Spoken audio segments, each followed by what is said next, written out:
ये निकलती है। और आप भी अगर कंसेप्ट समझेंगे ना तो इस तरह का क्वेश्चन कभी पूछ। जय हिंद। एक अक्सर टॉपिक में लड़का फंसता है कि सर गंगा गंगोत्री से निकलती है या गोमुख से निकलती है। हमारे हिसाब से भैया कहीं नहीं निकलती है। और आप भी अगर कंसेप्ट समझेंगे ना तो इस तरह का क्वेश्चन कभी पूछिएगा ही नहीं।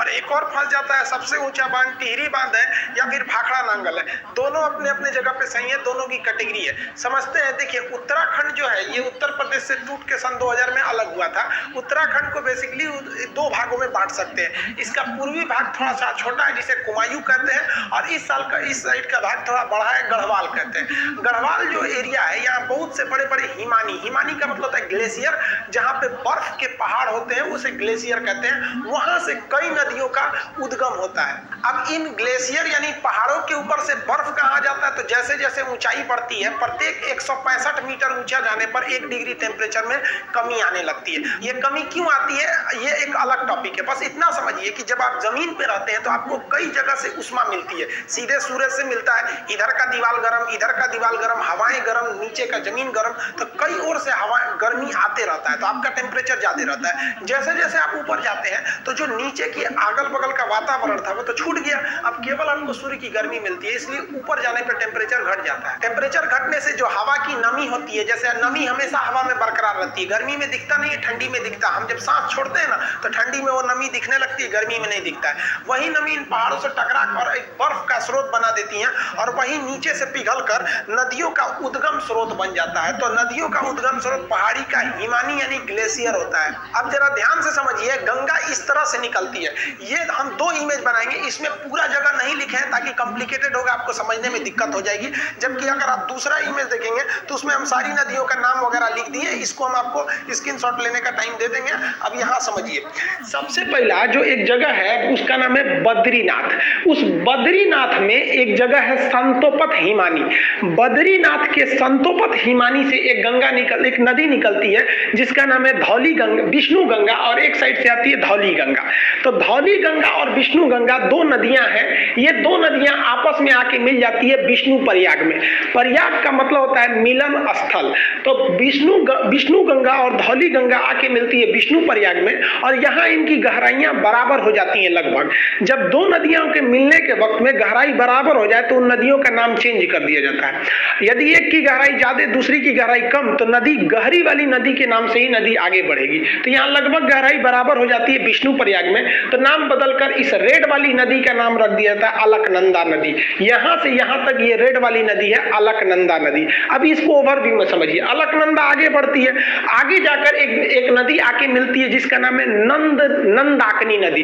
मंदाकिनी अलग है और नंदाकिनी अलग है। नंद लाला जो है नंदाकिनी नदी आके मिलती है, तो वो नंदाकिनी नदी कम गहरी है, अलकनंदा ज्यादा है, तो नंदाकिनी यहीं समाप्त हो जाएगी भूगोल के हिसाब से। अब ये भी जगह तो मिलन स्थल हो गया। मिलन स्थल को प्रयाग कहते हैं, चूंकि नंदाकिनी नदी मिली है इसलिए इसे कहते हैं नंद प्रयाग। नंद प्रयाग के बाद नदी और आगे बढ़ती है, तो यहाँ आगे बढ़ती है तो एक और नदी आके मिलती है पिंडार नदी। पिंडार नदी जहाँ आके मिलती है उसे कहते हैं हम लोग कर्ण प्रयाग। तो कर्ण मतलब प्रयाग में पिंडार नदी आगे मिल गई। अलकनंदा जो है कहती है भाई तुम कम गहरा हो, तुम यहीं खत्म हो जाओ, आगे हम ही बढ़ेंगे। अलकनंदा आगे बढ़ती है तो एक और नदी आके मिल जाती है, वो नदी निकलती है केदारनाथ से। ये वाली निकली थी बद्रीनाथ से। उस नदी का नाम है मंदाकिनी नदी।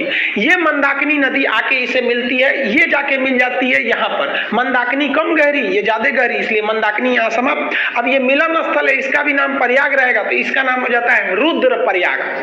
रुद्र प्रयाग से नदी फिर आगे बढ़ती है, अभी भी अलकनंदा, इस रूट में बहुत गहरी है अलकनंदा। अब यहां से आती है उत्तर काशी जिला से। उत्तर काशी के पास एक जगह है गंगोत्री। अब गंगोत्री के पास एक एक्यूरेट पॉइंट की बात करेंगे तो वो है आपका गोमुख। वहां से एक नदी निकलती है जिसका नाम है भागीरथी नदी। ये भी बहुत बड़ी नदी है। उत्तराखंड के लोग मुख्य रूप से इसी को गंगा मानते हैं, ये वाले साइड को, ये उसकी सहायक समझते हैं।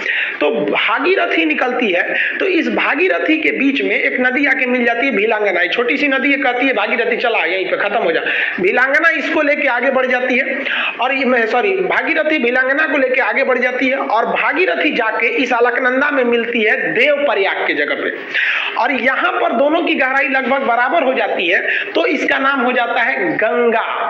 अब आप बताइए, गंगा तो इतनी नदियों से मिलके बना है, अब इसको याद करना बड़ा टफ है, तो उसको तरीका समझिए याद करने का। देखिए विष्णु भगवान थे, इन्होंने अवतार लिया, तो कृष्ण भगवान का अवतार लिए थे ये, तो बचपन में कृष्ण भगवान का नाम क्या था? यशोदा का नंदलाल, नंदलाल।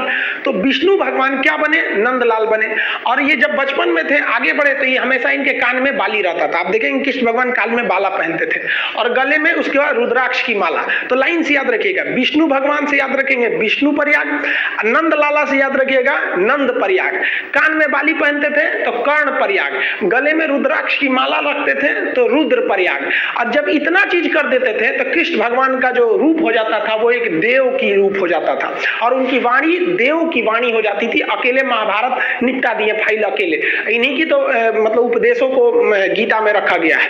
तो लास्ट में वो किसका रूप ले लिए? देव का रूप ले लिए।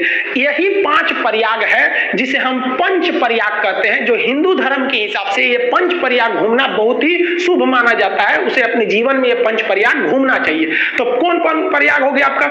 विष्णु भगवान से याद रखिएगा विष्णु प्रयाग, नंद प्रयाग, कर्ण प्रयाग, गले में रुद्राक्ष की माला तो रुद्र प्रयाग, और सकल हो गया इनका किस तरह से देव की भांति इनकी रूप हो गई तो देव प्रयाग। यानी पांचों प्रयाग को मिला देते हैं पंच प्रयाग। तो सीक्वेंस आपको याद हो गया। अब पिछले स्लाइड पे चलते हैं। यहां देखिए ये वाला प्रयाग कौन सा होगा? विष्णु प्रयाग। विष्णु भगवान नंद लाला के रूप में जन्म लेंगे तो नंद प्रयाग, कान में पहनेंगे तो कर्ण प्रयाग, गले में रुद्राक्ष की माला तो रुद्र प्रयाग, और सकल हो जाएगा देव के भांति तो देव प्रयाग। ये नदियां हो गई।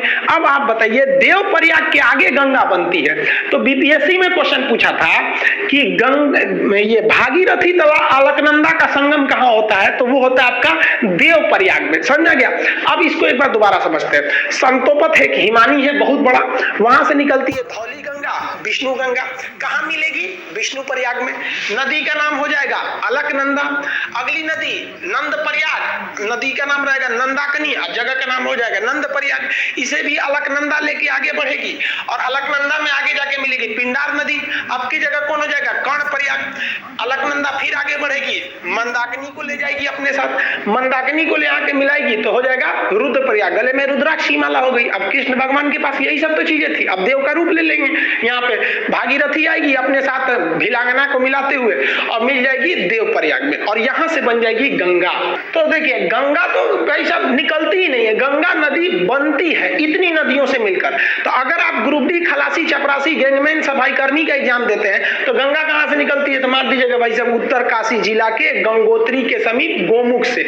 लेकिन अगर आप बड़े एग्जाम को देते हैं कमीशन लेवल का, पीसीएस यूपीएससी लेवल का, तो इतने छोटे लेवल का वो क्वेश्चन ही नहीं पूछेगा गंगा निकलती कहां से, क्योंकि उसको पता है कि भाई साहब गंगा निकलती नहीं है। गंगा एक बहुत बड़ा नदियों का एक पैटर्न है, ड्रेनेज पैटर्न है जिसे समझना पड़ेगा। इसमें हम इन नदियों को लिख दिए हैं, यहाँ पे जो घेरे हुए हैं ये प्रयाग है, विष्णु प्रयाग, नंद प्रयाग, कर्ण प्रयाग, रुद्र प्रयाग, देव प्रयाग, और ये नदियों का नाम लिखे हैं। एप्लीकेशन में जब इसी को पढ़ाएंगे तो इसमें हम आपको याद, क्लास में जैसे याद करा देते थे उसको याद करा देंगे। अब यूट्यूब पे याद थोड़े कराएंगे बैठा के आपको, और इसका पीडीएफ और नक्शा में हम आपको इसको भरवाते थे। याद करिए जब उत्तराखंड का नक्शा मतलब मैप के क्लास में पढ़ाते थे तो ये तो पूरा चीज आपको बता देते थे। अब इसमें 2-3 चीजें अलग से आप जान लीजिए। भिलांगना नदी जैसे आके भागीरथी से मिलती है तो इसके संगम के समीप ही बनाया गया है टिहरी बांध। अब ये टिहरी बांध में पानी बहुत भयानक लग जाता है और इस टिहरी बांध पर खतरा होता है, इसलिए टिहरी बांध के पीछे एक सपोर्ट के लिए एक और बांध है जिसका नाम है कोटेश्वर बांध। तो टिहरी बांध किस पर है? भागीरथी नदी पर बनाया गया। इसके सपोर्ट के लिए कोटेश्वर बांध बनाया गया। जब भी बड़े बांध बनाए जाते हैं तो उसके सपोर्ट के लिए पीछे भी रहते हैं। जैसे भाखड़ा बांध बहुत बड़ा बांध है तो उसके पीछे एक और बांध है नांगल बांध। तो भाखड़ा अलग है, नांगल अलग है, ऐसे मिला के पढ़ देते हैं तो भाखड़ा नांगल एक लगने लगता है। अब दोनों बांध की कैटेगरी अलग है, दोनों में कौन ज्यादा ऊंचा है उसको समझिए। देखिए उत्तराखंड का जो टिहरी बांध है ये तो भागीरथी पर स्थित है, और पंजाब का जो भाखड़ा नांगल बांध है वो किस पर है? सतलज नदी पर। अब दोनों बांध की कैटेगरी अलग अलग है। ये बांध 260 मीटर है ऊंचा, कहीं कहीं आपको 255 देगा, तो 260 मीटर ऊंचा है, तो ये जेनिंग ने ऊंचा है।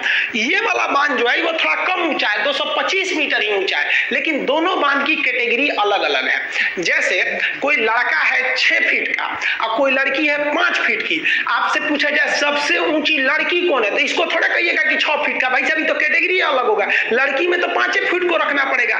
लेकिन कह दे कि इन दोनों में सबसे ऊंचा इंसान कौन है, तो भाई लड़की भी इंसान लड़का भी इंसान, तब आप कहिएगा कि नहीं 6 फुट वाला ये। तो यही एग्जाम में पूछता है कि सबसे ऊंचा ग्रेविटी बांध कौन सा है। तो देखिए इस बांध की जो कैटेगरी है वो ग्रेविटी कैटेगरी का है और ये बांध की कैटेगरी अर्थ फिलर है। ये बांध जब पढ़ाएंगे ना तो उसमें हम आपको बता देंगे कि बांध कितने टाइप के होते हैं, आर्क बांध कौन सा होता है, ग्रेविटी कौन से कई टाइप के बांध होते हैं। तो कैटेगरी के हिसाब से पूछता है ये कि सबसे ऊंचा गुरुत्व यानी ग्रेविटी बांध कौन सा है। तो भाई साहब ये 260 होने के बावजूद इसको आंसर नहीं देंगे क्योंकि इसकी कैटेगरी अलग है, ये तो उस कैटेगरी में है ही नहीं है जिस कैटेगरी का क्वेश्चन पूछ रहा है। तब आपका आंसर हो जाता है भाखड़ा नंगल बांध। लेकिन जब क्वेश्चन कहेगा कि भारत का सबसे ऊंचा बांध कौन है, तो भाई साहब आप अर्थ फिलर है तब भी बांध है, ग्रेविटी है तब भी बांध है, आर्क बांध है तब भी बांध है। तो अब आपके लिए कैटेगरी का बाउंडेशन खत्म कर दिया और ओवरऑल में अगर कहेगा सबसे ऊंचा बांध कौन सा है तब हो जाएगा आपका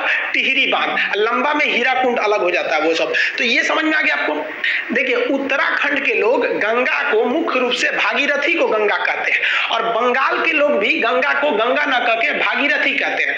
और शास्त्रों में भी देखिएगा ना तो कई जगह गंगा को भागीरथी बोला गया है। आप बाहुबली का गाना सुनिएगा, जब वो शिवलिंग लेकर गंगा झरना के नीचे रख देता है, वहां गाना बजता है कि भागीरथी देख तेरे पास खुद शिव जी चले आए रे।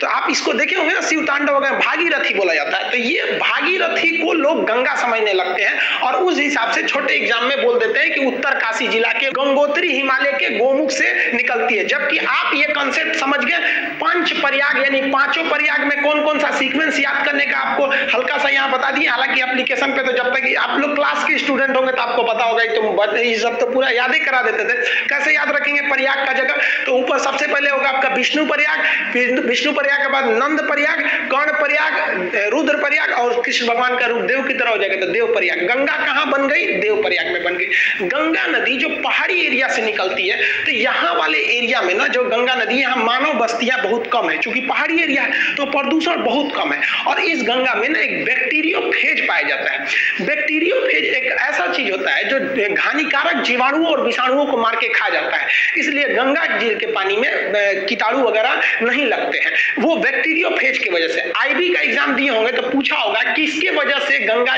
जल में कीड़े मकोड़े नहीं लगते हैं, तो बैक्टीरियोफेज ऑप्शन सी पर था। तो ये ध्यान से रखिएगा आप लोग। और आजकल देखिए हम लोग की भी कुछ गलती है, गंगा नदी में जो क्षमता है उसको पुनर्निर्माण करने की, उसमें तो हम लोगों ने अत्याचार कर दिया। कानपुर से जब गंगा निकलती है एकदम गंदगी मचा देते हैं, तो हम लोग गंगा को कुछ ज्यादा गंदा कर दिया। वो तो लॉकडाउन हो गया तो जो हम लोग सोच रहे थे गंगा साफ करेंगे अपने से साफ हो गया, अभी थोड़ा सा ढील हुआ ना लॉकडाउन में फिर गंदा करके हम लोग रख दिए। तो प्रकृति से हम लोग भी खिलवाड़ करते हैं तो प्रकृति हम लोग के साथ भी कर देती है कोरोना वगैरह देके। तो ये आप समझ में आ गया आप लोग को। इसका पीडीएफ वगैरह एप्लीकेशन जो पढ़ेंगे आप लोग तो एप्लीकेशन पे इसका पीडीएफ और इसका जो टेस्ट हो गए अब तक कितने क्वेश्चन इससे रिलेटेड दिए गए उसमें दे देंगे। और न्यू रिक्रूटमेंट भी आगे आप देख रहे हैं, आप लोग को अब अच्छे से पढ़ना पड़ेगा, ये नहीं कि ऐसे छोटा मोटा पढ़ लेंगे तो रिजल्ट हो जाएगा। आई होप आप इसको समझ गए होंगे। मिलेंगे नेक्स्ट वीडियो में, तब तक के लिए जय हिंद।